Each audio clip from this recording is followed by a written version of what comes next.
Welcome to class 10 biology children. Today we are going to discuss chapter 1 flowcharts or mind maps. Before going to discuss about flowcharts and mind maps of chapter 1, first we should discuss about Joseph Priestley. Joseph Priestley. He was born on March 13th, 1733, United Kingdom. In United Kingdom. He was died on February 6, 1804, Pennsylvania, which is in the United States. What he discovered? He discovered oxygen. He discovered oxygen.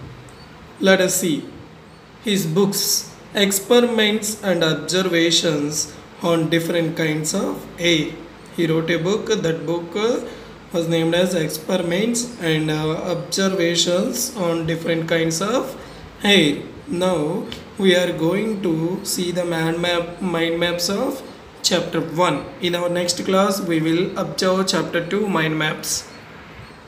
Let us see nutrition. Nutrition is mainly divided into two types: autotrophic nutrition, heterotrophic nutrition. In autotrophic nutrition, what will happen? Living organisms prepares their own food. Living organisms prepares their own food. That is called autotrophic nutrition.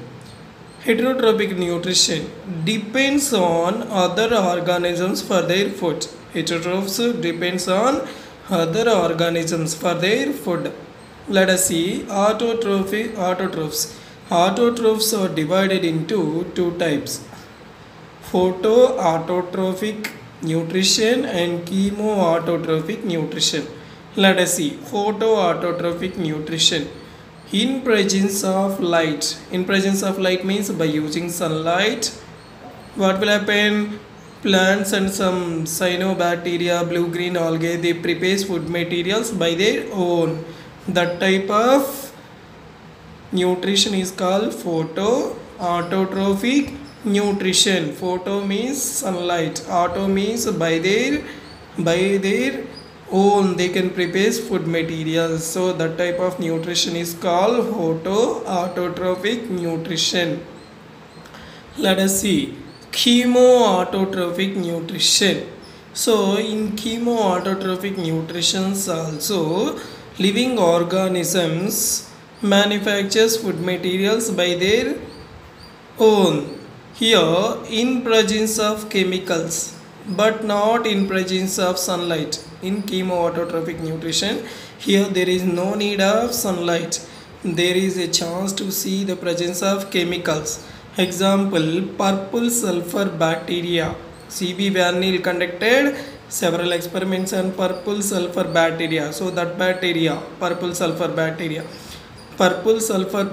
and sulfur bacteria, these can prepare food materials by their own without using sunlight. That type of nutrition is called chemoautotrophic nutrition. Autotrophic nutrition is divided into two types: photoautotrophic, chemoautotrophic. Photoautotrophic is exhibited by green plants.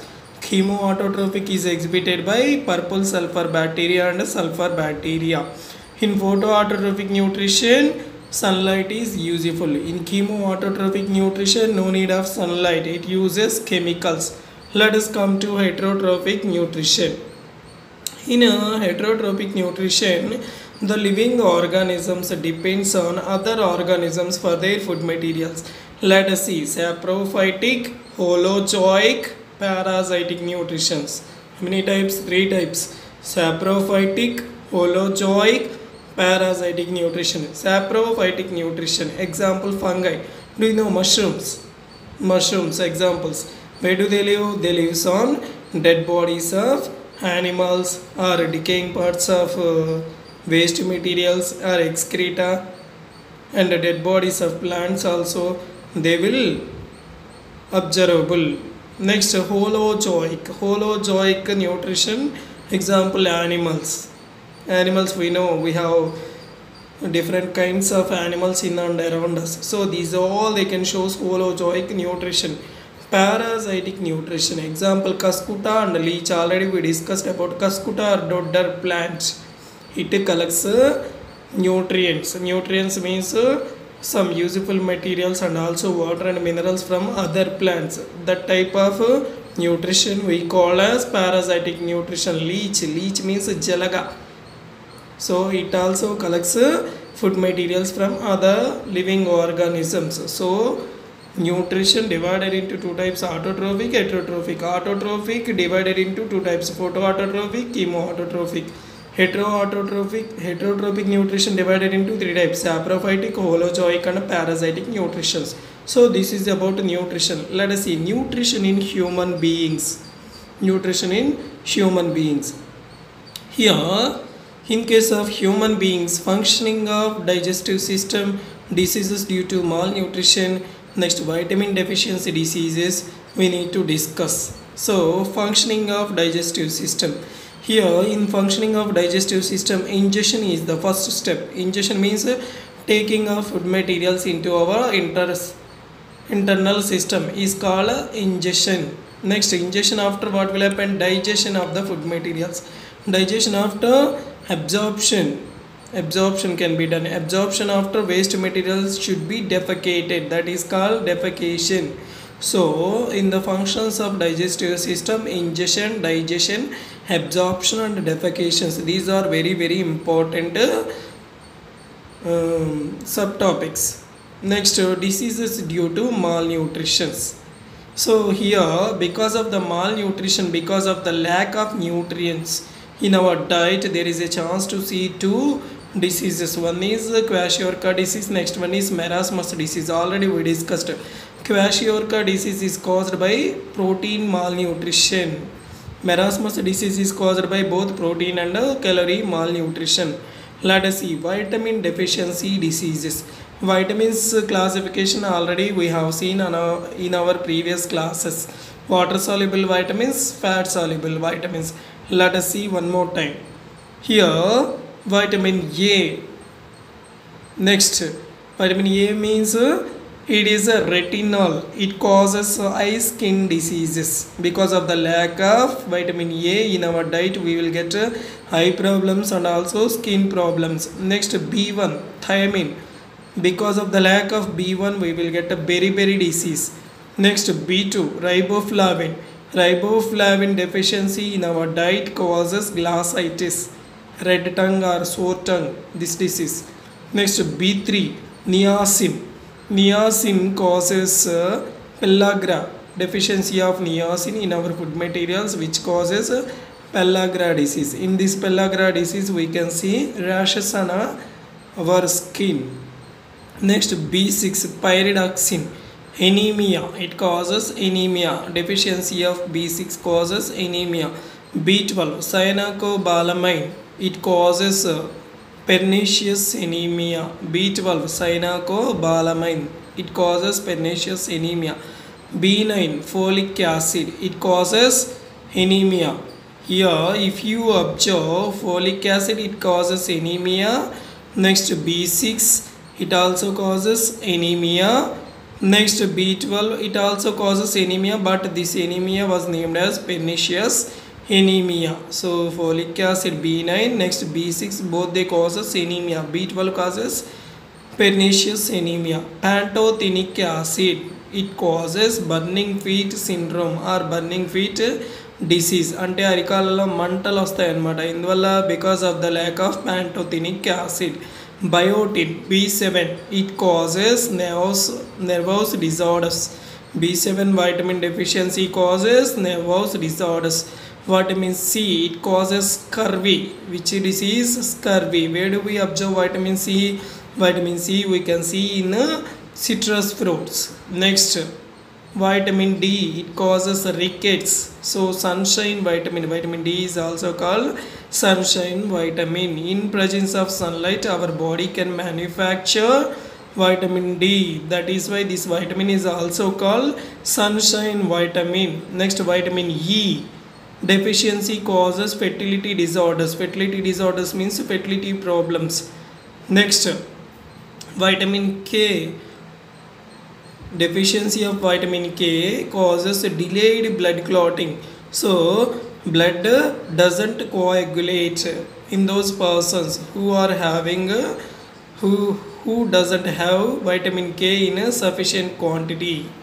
Next, let us see one more time. We are going to discuss nutrition in human beings. First, functioning of digestive system. Here mainly four functions are there. We need to see ingestion, taking of food materials. After taking, what will happen? Digestion will be done. After digestion, useful material should be absorbed in our body. After absorption, what will happen? Defecation should be done. Defecation of waste material should be done from our body. Diseases due to malnutrition. Because of the lack of nutrients in our diet, we will get two diseases: kwashiorkor, marasmus. Kwashiorkor caused by protein deficiency. Marasmus caused by both proteins and calorie deficiency. Vitamin deficiency diseases we are going to see. Vitamins are micronutrients. They are required in smaller quantities to our body. If they are deficient in our diet, then we will get so many diseases. Let us see. Vitamin A causes deficiency of vitamin A causes eye and skin diseases. B1 causes beriberi disease. B2 causes glassite. B3 pellagra. B6 next folic acid causes anemia. B12 causes pernicious anemia. Pantothenic acid causes burning feet syndrome. Biotin causes nervous disorder. Vitamin C causes scurvy. Vitamin D causes rickets. Vitamin E causes fertility disorders, and vitamin K causes delayed in blood clotting. Now we are going to discuss the flow chart of mechanism of photosynthesis. Mechanism of photosynthesis. Photosynthesis can be carried out mainly in a chloroplast. Already in our previous classes we have observed the structure of chloroplast also. So chloroplast can perform photosynthesis. So here photosynthesis mechanism is mainly followed by two steps. One is light reaction, next one is dark reaction. Light reaction is also called Hill's reaction or light dependent reaction or photochemical phase. How many names it has? Let us see. Light reaction, Hill's reaction, light dependent reaction, photochemical phase. What does it is called as photochemical phase? Here this reaction requires sunlight. That is why this reaction is called photochemical phase. Let us see. Dark reaction. Dark reaction is also called Calvin cycle.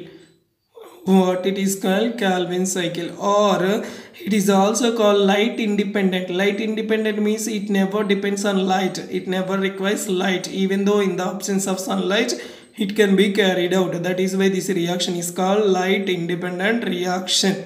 Or carbon fixation or biosynthetic phase. Okay. Let us see. Light reactions occurs in grana of chloroplast. That means in thylakoids we can see some stacked coin like structures in the chloroplast. Like this manner some stacked coins like structures. These are called grana. Here each and every stacked coin like structure is called thylakoid. So light reactions can be carried out in the grana of chloroplast. Next, where does the dark reactions are carried out? Dark reactions are carried out in the stroma. Stroma means in the middle layer of chloroplast there is a chance to see some fluid or liquid medium. That is called stroma. That stroma carried out dark reaction. Let us see the products formed in light and dark reactions. In light reaction, O2. O2 means oxygen, ATP, adenosine triphosphate, NADPH, nicotinamide, adenosine dinucleotide, hydrogen phosphate. So these are the products of light reaction: O2, ATP, NADPH. Let us see the products of dark reaction. Glucose can be formed in the dark reaction. Okay, mechanism of photosynthesis mainly carried out by two steps. One is light reaction step, next one is dark reaction step. In light reaction there is a chance to see the formation of O2, ATP, NADPH. In dark reaction, glucose formation we can see. Where does the light reactions are carried out? In the grana of chloroplast. Where does the dark reactions are carried out? In the stroma of chloroplast. Okay children, in our next class we will discuss chapter 2, mind maps. Okay children, thank you. Bye.